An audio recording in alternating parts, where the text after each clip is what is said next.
Under 5 minutes to go in the first. It's Caitlin Clark. The ball's knocked loose. Doesn't matter. 29 feet away. Pulling up from Alexandria. Boom. No problem. Caitlin Clark just delivered the explosive performance we've all been waiting for. She nailed 7 three-pointers and scored over 30 points in front of a packed crowd of more than 20,000 fans, turning a dream scenario into reality for us supporters.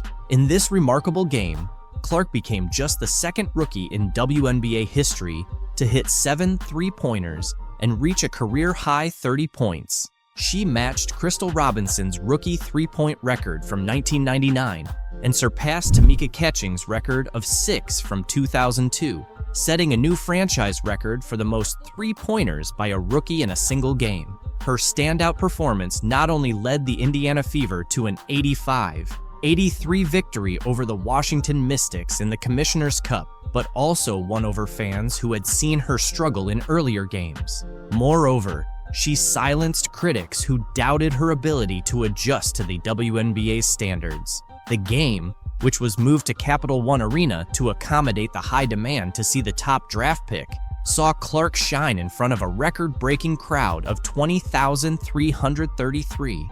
This was the largest attendance for a WNBA game since the 2007 finals and the second-best performance since 1999. Clark also added 8 rebounds, 6 assists, and a career-high 4 steals to her impressive stats.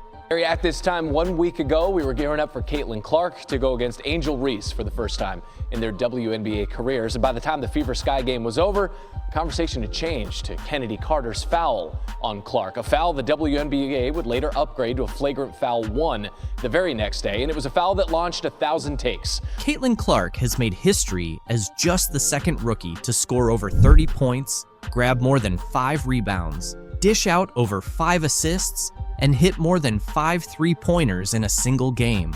She also became the fastest WNBA player to reach 200 points and 75 assists, achieving this in just 12 games and surpassing Sue Bird's record of 14 games. "It felt great to shoot well. Even my misses felt close," Clark said after the game. "It was nice to have a night like this. Overall, we shot the ball really well. 16 made threes. I still see so many areas where I can improve, and I think that goes for our entire team." Clark is determined to maintain her high level of play, knowing she hasn't reached her peak yet. Her standout performance also led the Fever to deliver the Mystics their 11th consecutive loss, marking the worst start in the franchise's history. Kelsey Mitchell, Clark's backcourt partner, added 16 points, 4 assists, and 3 steals. Both Aaliyah Boston and Nalissa Smith contributed 10 points each. The team secured their second Commissioner's Cup win, moving to a 2-1 record in the competition. However, despite her impressive performance, Clark is still dealing with some rookie challenges, including leading the league in turnovers. She had 8 more turnovers in this game, bringing her season total to 67. Interestingly, she matched her career high of 30 points from May 28th against the Los Angeles Sparks. Along with her 6 assists, 8 rebounds, and 4 steals, she made 7 of 13 three-point attempts, tying a WNBA rookie record, and hit 5 consecutive shots from beyond the arc in the second half. Yeah, I think it's a process more than anything. It felt good to shoot the ball well. Like, I feel like even my misses were like right there. I thought multiple were still going in, and it was nice to have a night like that. Clark's confidence in her game is evident from recent performances. Earlier, she discussed the learning curve she faced in her first 11 professional games. After scoring just 3 points in a season-low performance against the New York Liberty on Sunday, Clark rebounded with what many consider the best game of her young WNBA career, thanks to a 4-day break. During this time off, Clark mentioned that the Fever took the opportunity to refine their set plays and practice against ball screen blitzes that had been challenging them. Against the Mystics, Clark found space to create off those screens, explaining, "As a shooter, once you see 1 or 2 shots go in, the basket just seems bigger and bigger." Indiana head coach Christy Sides noted that the strategy to get Clark more action off screens was deliberate, aiming to reduce her workload. She started feeling it late, which is always a good sign, Sides said. Defensively, Clark made an impact with a steal under the Washington basket to ignite a transition bucket in the first half and added another steal shortly after. By halftime, she had 4 assists and 3 steals, energizing the fans. Playing against the struggling Washington Mystics, who have 11 losses this season, also gave Clark a chance to look more at ease on the court. She mentioned before the game that she felt her passing was up to her standard, even as she and her Fever teammates continue to build their chemistry. Clark is also satisfied with her rebounding stats, considering her size. The 2-time NCAA Player of the Year came into Friday's game averaging 15.6 points, 6.4 assists, 5.1 rebounds, 1.3 steals, and a league-high 5.4 turnovers per game. Clark believes that as the game slows down for her, those turnovers will decrease. To reduce turnovers, Clark showcased her ball handling skills with a smooth one-handed drive and a scoop shot for 2 points in the first quarter. On the next Fever possession, she demonstrated her court vision with a give and go with second-year forward and 2023 top draft pick, Aaliyah Boston. Despite this, some flaws in Clark's game from the first 6 weeks of her professional career were evident on Friday. In the first quarter, she was stripped by fellow rookie Julie Van Loo, who then hit a transition three-pointer before Clark could recover. Clark responded with a step-back three-pointer near the Mystics logo. With the Fever starting 3s in 9, Clark is gaining a clearer understanding of how much experience counts in the WNBA. She offered some realistic insights into her situation, noting, if you're the #1 pick, you're probably going to a team that didn't have the best year before. It can be tough at times. One of the positives from the first 11 games has been the team's energy, which Clark says has remained consistent since their first game. Recently, Clark has been more in the media spotlight, particularly after taking hard fouls from the Chicago Sky's Chennedy Carter, which the league later upgraded to a flagrant foul. Clark addressed the controversy before Friday's game and stated she wasn't seeking an apology from Carter. While Carter faced criticism from fans upon the Sky's arrival in DC, Clark's performance highlighted her resilience and ability to rise above the situation. And she's having a tremendous season. She's played great basketball in my eyes, probably in first place for 6th player of the year. And, it's just basketball at the end of the day. There's no grudges. There's nothing like that. It's a sport. It's competitive.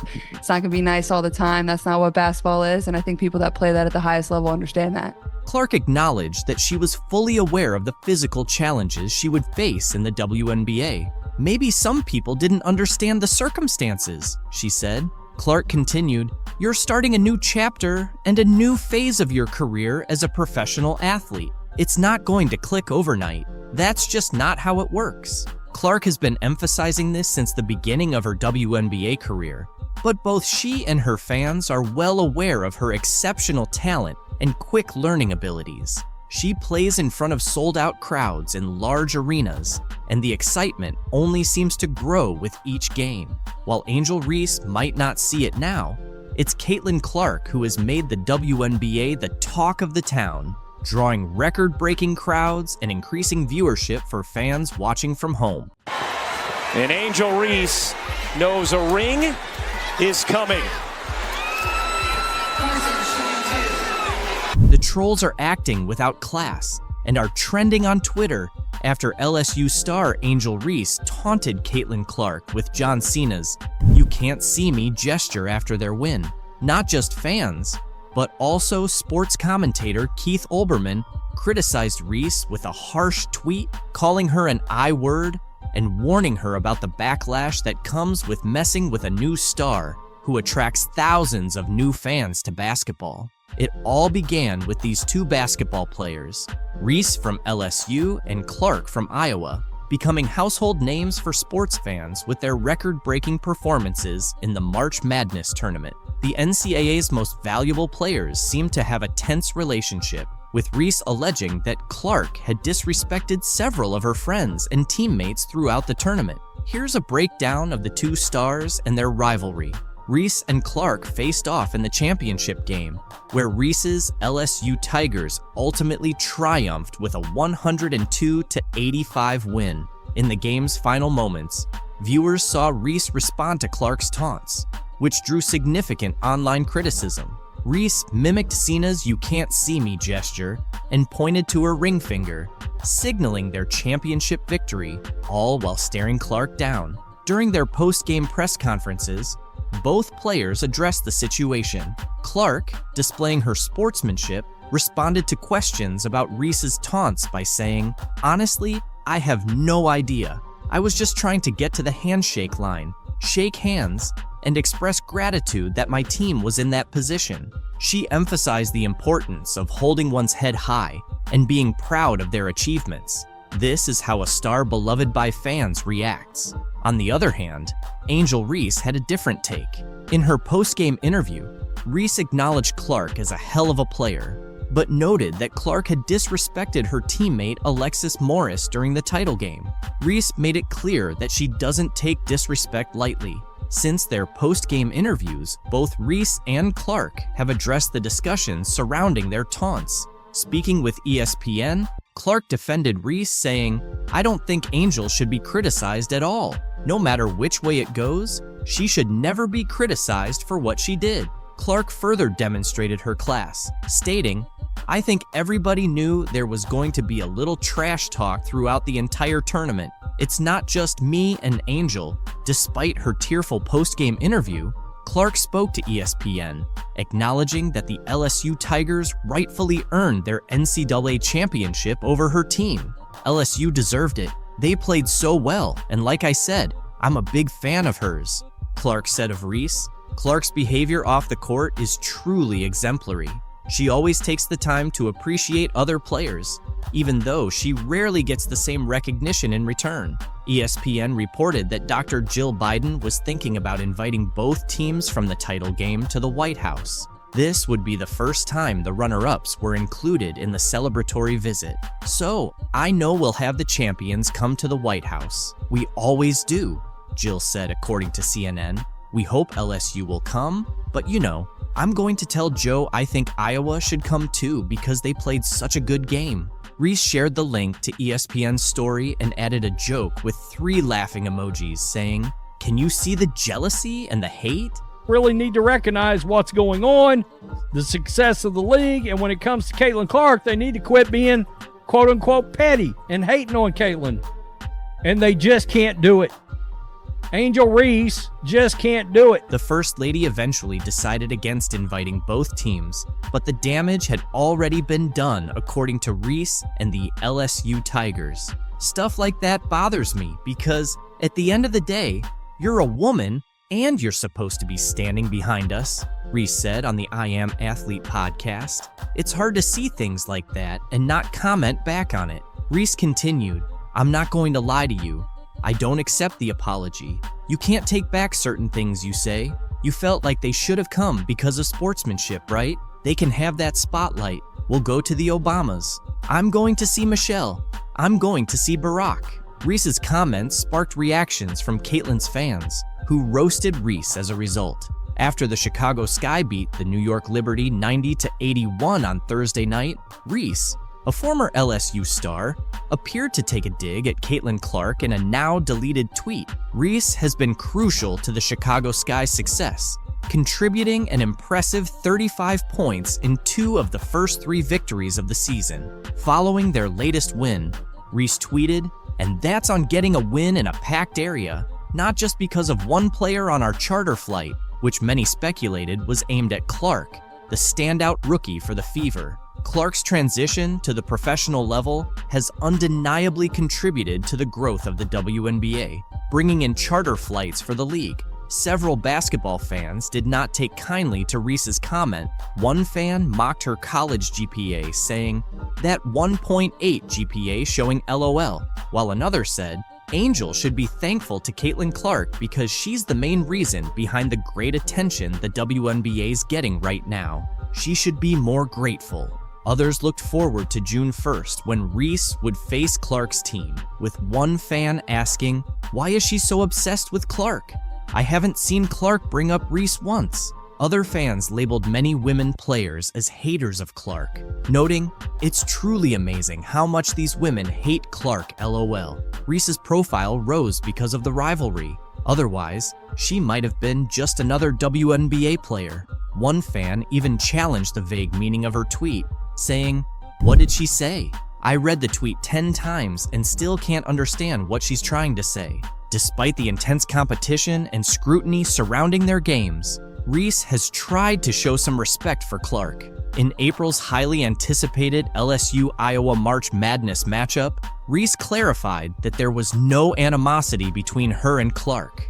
After LSU's loss to Iowa in the Elite Eight, the two players shared a hug in the handshake line, with Reese whispering encouraging words to Clark. Reese revealed that Clark told her to continue being a great player, and Reese reciprocated by encouraging Clark to keep elevating the game and win it. This moment highlighted the respect and admiration they have for each other as athletes, despite their fierce competition on the court. Both players have admitted that their rivalry isn't personal. Reese explained that outside the game, they can be friendly and supportive of each other. She acknowledged that people often misinterpret their competitive nature as hatred, but in reality, they respect each other and understand the nature of the game. However, recent events paint a different picture. Reese recorded an impressive stat line with 17 points and 20 rebounds in 36 minutes before fouling out with under 2 minutes left in the fourth quarter. On the other hand, Clark delivered a stellar performance, finishing with 41 points, including 9 three-pointers, 12 assists, 7 rebounds, 2 steals, and 1 block, leading Iowa to the Final Four. It is still a team game, and but I'm rooting for Caitlin because I've been in that seat before. I've walked that road before. I hope she kills. LeBron James has chosen to focus on the positive impact Caitlin Clark is having on the WNBA in her rookie season, despite the early struggles and criticism faced by players like Angel Reese. James praised Clark for boosting interest and viewership in women's basketball, highlighting her significant contributions to the sport's growth. "The one thing that I love that she's bringing to her sport is that more people want to watch, more people want to tune in. Don't get it twisted. Caitlin Clark is the reason a lot of great things are going to happen for the WNBA," James said. James is absolutely right. Clark's impact is substantial. She is a major reason behind the increased viewership and support for women's basketball. Her arrival in the WNBA has led to more nationally televised games and the introduction of charter flights for WNBA teams, changes that players like Angel Reese might not like because they envy Caitlin's stardom. When Caitlin walked into the Indiana training camp, the excitement was palpable. Everyone turned to look at her, filled with curiosity and hope. People started comparing her to the legendary Larry Bird, highlighting the high expectations and excitement surrounding Caitlin's game. Back in 1979, Larry Bird joined the Boston Celtics right after his college days at Indiana State. Before he arrived, the Celtics had just endured their worst season ever, finishing with a 23-59 record. But Bird's rookie season sparked a dramatic turnaround, with the Celtics achieving a 61-21 record and clinching the Atlantic Division title. This phenomenon became known as the Larry Bird effect. Could Caitlin Clark bring about a similar change for the Fever as Bird did for the Celtics? Last year, the Fever finished with a 13-27 record, and the year before, they had the worst record in the WNBA at 5-31. The potential for transformation is clear. Just as Bird took the Celtics from their worst season to division champions, Clark has the chance to revitalize the Fever. If she can replicate Bird's impact, she might lead the Fever back to playoff contention, something they haven't seen since Tamika Catching's last season in 2016. That's new to me. I think no matter what is going to happen, there's always going to be expectations and pressure on my shoulders and pressure on this team to be really good, and that's how you want it. That's exactly, we wouldn't want anything else. The excitement was palpable as the Indiana Fever kicked off their 2024 training camp at Gainbridge Fieldhouse. The familiar sounds of sneakers on the court, swishing nets, and teammates communicating filled Salesforce Court as the Fever returned for their first day of on-court action. Most of the team was there, including stars like Caitlin Clark and Aaliyah Boston, ready for an intense 2-day training camp. Head coach Christy Sides and her coaching staff wasted no time putting the players through their paces, evaluating their skills and chemistry. For Clark, this was her first official practice as a professional player, and she didn't disappoint. She showed the same talent and determination that earned her accolades in college, eager to make her mark in the WNBA. Despite the challenges and whirlwind of recent months, Clark was grateful for the opportunity to be back on the court with her teammates. I say I'm a pro by any means, but it's been fun. I think it's like, it definitely has a big city feel, but at the same time, like, it feels small and it's easy to get around. I mean, I'm staying mostly in downtown Indianapolis. I'm not driving everywhere yet. As the Fever geared up for their preseason games, Clark felt the pressure and excitement of playing at the professional level. She seemed ready to see what the team could achieve, confident in their abilities. Caitlin Clark is set to make her WNBA debut with the Fever in the 3rd week of May, but she wants to remind everyone that she's human, not a magician. As the top pick in a highly anticipated WNBA draft class, the weight of expectations is heavy, but she's handling it well. She's urged people not to expect miracles right away, emphasizing the importance of giving herself grace as she transitions to the pros. Clark acknowledges that perfection isn't realistic and that there will be challenges. She's not aiming to score 40 points per game from the start. Instead, she plans to learn from her teammates, enjoy the journey, and stay true to herself. The excitement around Caitlin is so strong that even her workout sessions have become viral sensations. During her first Indiana Fever workout on Tuesday, a 15-second clip of her shooting around quickly gained traction online. As the #1 pick in the recent WNBA draft, Clark showed her skills by going a perfect 5 for 5 in the video. This impressive performance follows her remarkable college career, where she became the NCAA's all-time leading scorer with 3,951 points at Iowa. Fever's training camp has captivated fans more than ever. During a scrimmage, Caitlin impressed everyone by dribbling past a male player and nailing a three-pointer. A fan posted a video of the play online, dubbing it, "Caitlin Clark broke his ankle." Due to how she faked out her opponent, teammate Erica Wheeler cheered her on with a playful "bye-bye boy" as the guy tried to keep up and nearly twisted his ankle. Dick's Sporting Goods even chimed in on social media, praising Erica for her support. Erica, who has been playing in the WNBA for 9 years, has been a big fan of Clark's from day one. Despite being a star and the top pick by the Fever from Iowa, Clark is still considered a rookie. Erica noted, "She's one of the best players in the world right now, but she's so humble. She's always asking for advice and trying to improve." Clark understands there's a big difference between college and professional basketball, but she's ready for the challenge. She's excited about the faster pace of the WNBA, saying it suits her style. "The coaches here have been watching me for a while and have some great plays lined up," Clark said. "I feel like I'm in good shape since I just played in the NCAA championship game."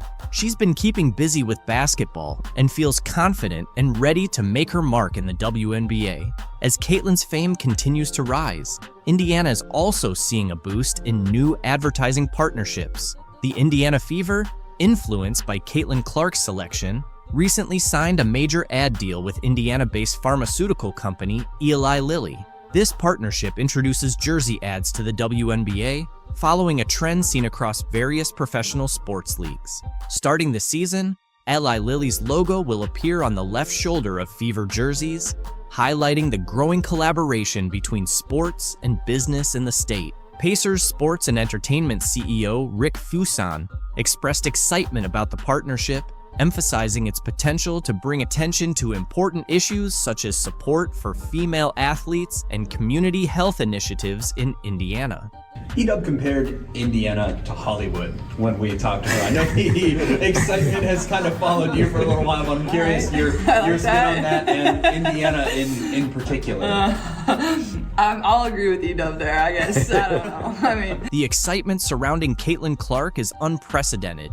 and fans are eager to see her off the court just as much as on it. Fans are gearing up to watch Caitlin Clark make her WNBA debut this Friday, with the Indiana Fever set to take on the Dallas Wings in a preseason game. Despite being an exhibition match, ticket prices have surged, even surpassing those for a crucial NBA playoff game in Clark's new hometown. As of Wednesday afternoon, the cheapest ticket for the Fever versus Wings game was a whopping $595 on TickPick. Located in Section 209, Row MM at the College Park Center in Arlington, Texas, including all fees. These prices are comparable to many regular season NBA tickets, and notably higher than the entry price for Thursday night's Pacers-Bucks NBA playoff game at Gainbridge Fieldhouse in Indianapolis, which stood at $36 for the cheapest ticket on TickPick. The high ticket prices for the Fever Wings game can be attributed to the limited seating capacity at the College Park Center, which can only accommodate around 7,000 spectators. This situation has prompted several WNBA teams to upgrade their arena arrangements in anticipation of matches against the Indiana Fever. The Fever, in turn, hosted all their games that season at Gainbridge Fieldhouse after previously playing at the smaller Indiana Farmers Coliseum. Other WNBA teams, like the Las Vegas Aces and Washington Mystics, also shifted their home games against the Fever to larger NBA-sized arenas to meet the demand from fans. The WNBA's Dallas Wings experienced a historic moment as they sold out season tickets for the first time in the franchise's history just before their preseason opener against the Indiana Fever on May 3rd. The anticipation surrounding Caitlin Clark's debut with the Fever fueled a surge in ticket demand, driving up sales for the Dallas team. Individual ticket prices for Clark's preseason debut ranged from $210 to $350, with some exceeding $1,000 in certain sections, according to UTA Tickets. The Wings also saw a significant increase in overall ticket sales revenue, with a staggering 220% rise, including an impressive 1,200% surge in individual ticket sales revenue, according to the Dallas Morning News. This surge highlights the profound impact of Clark's presence on both the Fever and the wider WNBA community. There are unlucky moments in the NBA, and then there are even worse ones, like missing a game-winning shot by just an inch or celebrating a bit too early. This video highlights some of those unfortunate moments. For example, all New Orleans needed was one defensive stop to win, but instead, a player accidentally tipped the ball into his own team's basket. Incredible. That might be one of the most unbelievable things I've seen. Goran Dragic was on defense when the ball took an unfortunate bounce. Step forward. Oh my goodness. Oh my goodness. This fan decided to propose to his girlfriend in front of thousands of people, but things didn't go as planned. First, she tried to lean in and tell him it wasn't the right time. Then she just ran off, leaving the poor guy on center court doing the walk of shame with a mascot. If that's not unlucky, I don't know what is. And even Michael Jordan, the GOAT who rarely makes mistakes, has had his share of bad luck, like the time he went for a layup and the ball got stuck. Oh, look at this.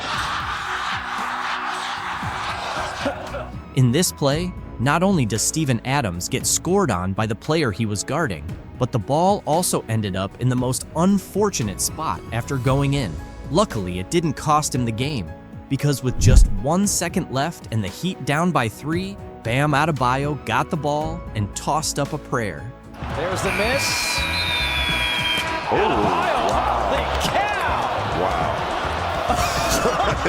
That ball was just inches away from being the luckiest shot ever, but Glenn Davis was inches away from seriously hurting someone. He chased after a loose ball and ended up crashing into some fans. Imagine paying a ton of money for those seats, only to get flattened by a 300-pound player. Now, that's unlucky, but some fans have it even worse.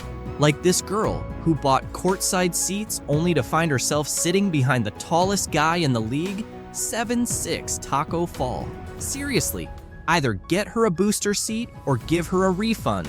This is ridiculous. And speaking of ridiculous, James Harden once made a dunk that the refs didn't even count. Oh, he missed it!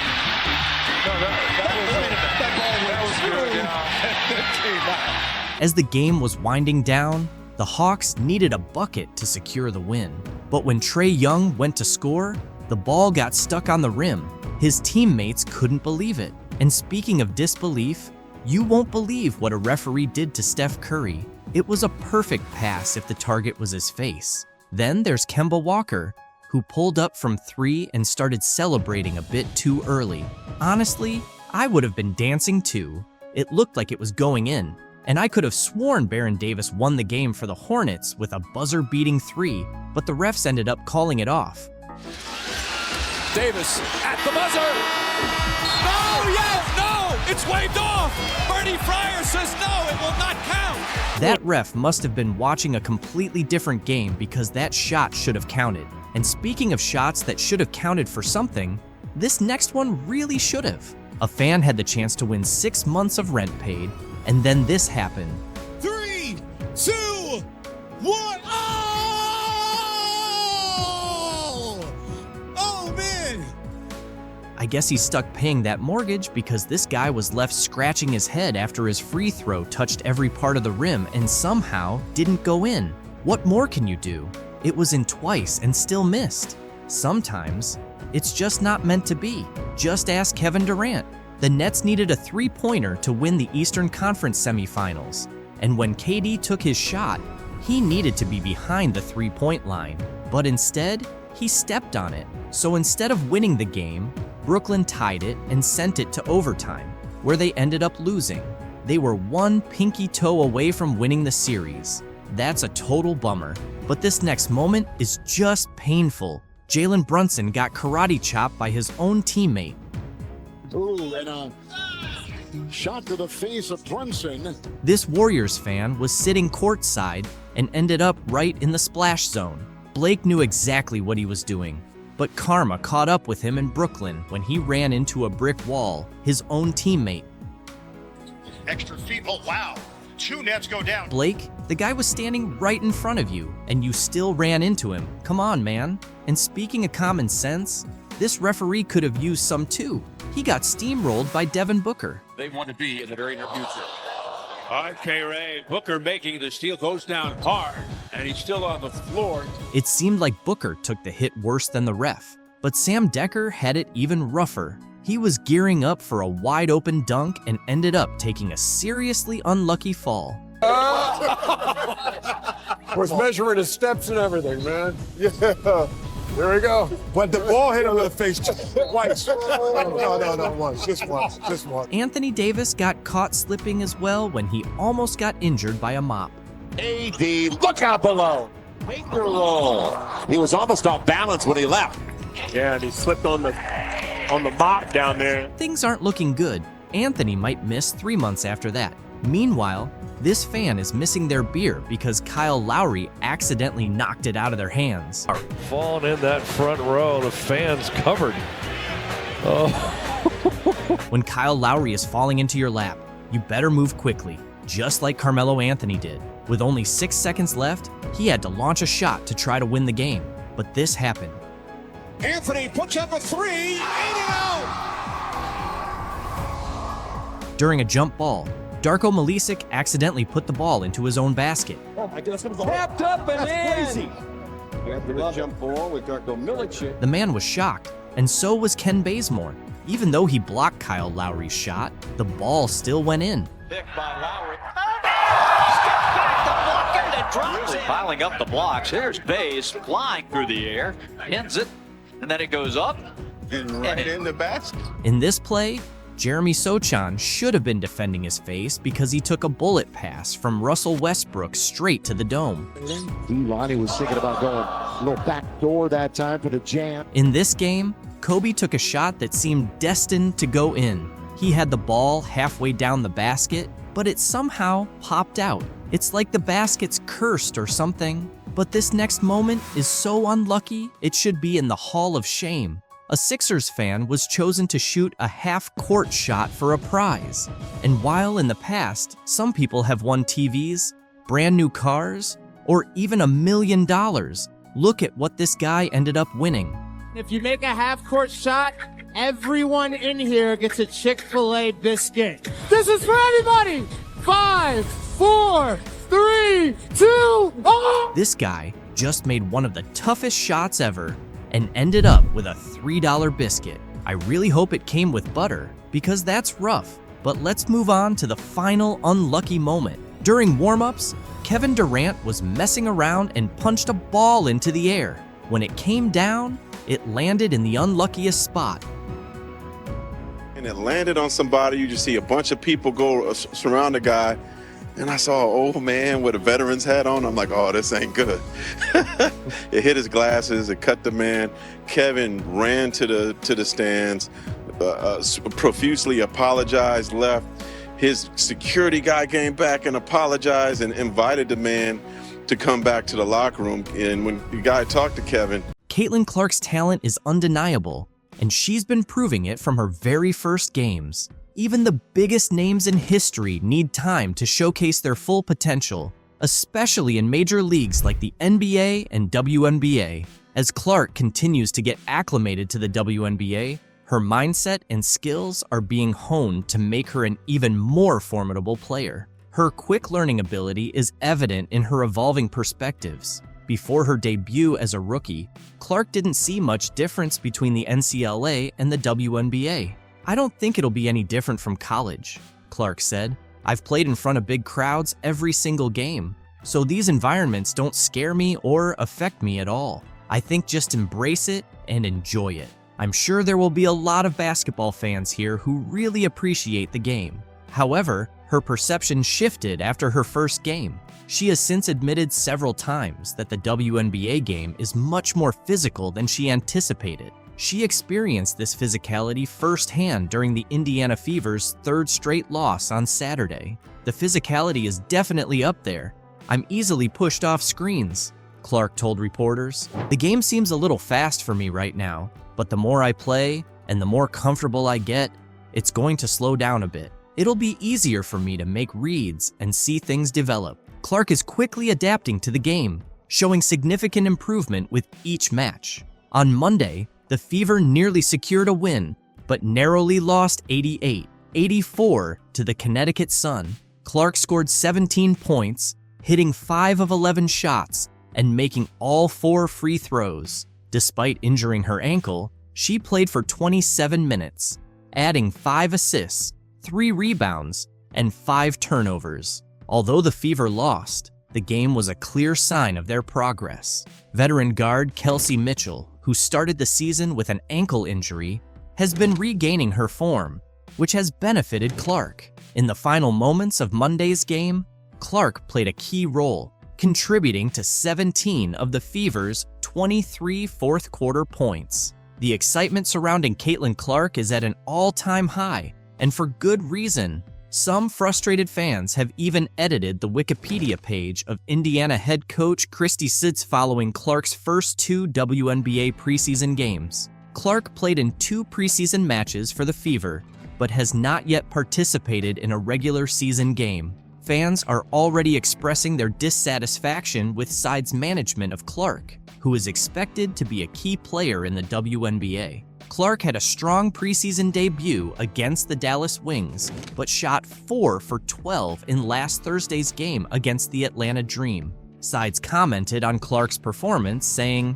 "I think she's used to some shots that she's taken in the last few years that are just those shots she's going to get open looks. She's got to figure it out. I gave her a rule the other day. She has 0.5 seconds to make a decision." Christy Sides also talked about Clark needing to change some habits. When she gets off the ball and hits someone in the high post, she tends to hang out and dance around. That's something she's used to doing, and it's a habit we need to break. One of Clark's upset fans even accused Sides of trying to undermine Clark's game, editing Sides' Wikipedia page to claim she's the only coach capable of damaging what the WNBA aims to achieve with Clark. The edited entry in the Indiana Fever section reads, "Sides got her first head coaching job in 2022 when she was hired as the 9th head coach in Indiana Fever franchise history and the only coach that could possibly ruin what the WNBA is on track to accomplish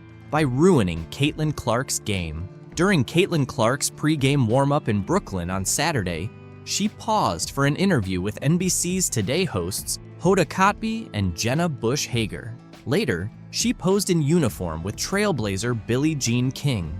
In between, Clark played a game, scoring a career-high 22 points with 8 assists and 6 rebounds. Notable figures like Jason Sudeikis, Megan Rapinoe, Sue Bird, and Dawn Staley watched as she dominated the court. Clark's first week in the WNBA highlighted both her star power and the challenges of transitioning from college to the pros. She debuted in Connecticut and Indianapolis, and following her first game in New York City, she received mixed reactions. Fans eagerly awaited wearing number 22 shirts and holding signs, and Clark tried to accommodate as many selfie and autograph requests as possible. Caitlin acknowledged that she needs to handle physicality better, be more decisive in navigating screens, and develop more chemistry with Indiana's posts. She assisted last year's Rookie of the Year, Aaliyah Boston, on 4 of Boston's 12 field goals in 2023. Indiana guard Erica Wheeler assisted Boston on 24% of her field goals, according to PBP stats. Clark's assists to Boston haven't been evenly distributed across games. The Fever knows they have much to improve on as a team. Through 3 games, they are allowing 18 fast break points and 17.3 second chance points per game, both second highest in the WNBA, a significant drop from last year. Their defense is conceding more than 116 points per 100 possessions, the worst in the league. Failing to contest shooters in the first half of their loss to New York on Saturday was as damaging as any offensive issues. Clark often talks about the importance of being kind to herself. She's seen both the ups and downs of being a pro, becoming the first WNBA player to record 21 turnovers in their first 21 games, and the second after Candace Parker to achieve over 50 points, 15 assists, and 10 rebounds, according to Across the Timeline. "I know people expect me to do amazing things, but it might take some time," she said on Tuesday. On Saturday, she added, "I think the more we play together, the better our chemistry will be." Despite the Fever's 0-3 start, Coach Christy Sides noted progress. The team faced tough losses, including a 21-point defeat to Connecticut and a 36-point blowout on Thursday. Before Saturday's game, Sides stressed the need to compete and asked her team to understand what that looks and feels like. The 11-point loss to New York showed more of the fight Sides wanted. "We couldn't figure that out the other night, and that was so frustrating," Sides said. "Now we kind of have an idea of where we are." The Fever are a young team with potential, competing against some of the WNBA's best. "This is going to take a little time," All-Star guard Kelsey Mitchell said on Saturday. Mitchell, recovering from an ankle injury, came off the bench in Indiana's first 2 games. "Playing against the best of the best is the only way we're going to get better." During one sequence in the second quarter on Saturday, Clark missed a deep 3-pointer, giving the ball back to Liberty. On New York's next offensive possession, Ionescu faked a pass, then nailed a 3 while Clark failed to contest. Running back on defense, Ionescu shrugged as if to say Clark shouldn't have left her open. "She never stops moving," Clark said of Ionescu. "She's always on the move, always got a bounce in her feet, and I think that's something I can try to replicate in my game." Clark is getting used to her new pro routine. At Iowa, the Hawkeyes would sometimes show up 90 minutes before tip-off, warm up, and play. But for Tuesday's opener at Mohegan Sun Arena, she arrived more than 2 hours early. In the locker room, Clark ate a peanut butter and jelly sandwich and joked with Wheeler while getting a massage. "She's not used to being at the gym this early, so I told her she needs to find things to do, whether that's stretching, watching film, or filling the time," Wheeler said. Clark hasn't had much downtime, as Indiana's opening stretch includes 7 games in 12 days, with matchups against the Sun, Seattle Storm, and Las Vegas Aces in the next week. When asked about her activities outside of basketball, Clark said, "I'm about to move into my apartment, so I'm moving out of the hotel. That's fun." Veteran Fever Center. Mika Catchings praised Clark's composure, saying, "I'm so proud of how she is as a person. I just hope we can band around her.